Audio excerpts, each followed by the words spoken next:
Namaste, I'm Dr. Soumya Swaminathan, Chairperson of the MS Swaminathan Research Foundation and former Chief Scientist of the World Health Organization.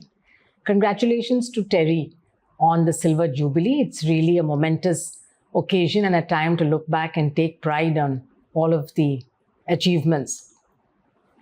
I think looking ahead at the future, what we really need to achieve the SDGs and go beyond, I think, is to really take a much more integrated and comprehensive view rather than a siloed approach to the SDGs.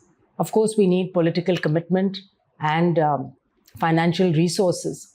But much more than that, I think we need to start looking at these things as completely integrated, and we need to start measuring outcomes rather than inputs and being more data-driven in our decisions.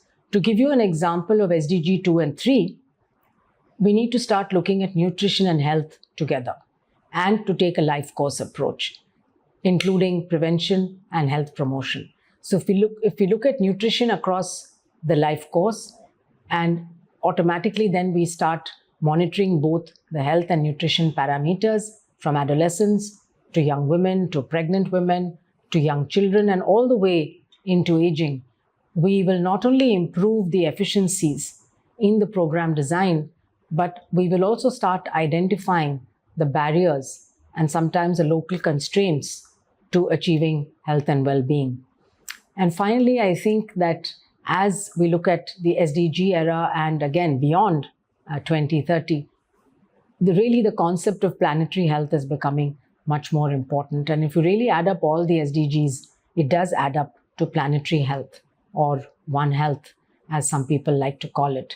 So designing an index which includes human health and well-being, in addition to the health of all of the different biodiversity we have in the planet, including also water and air quality, I think that will give us a much more comprehensive assessment of the world that we live in and what do we need to do to achieve a world that we would like to live in.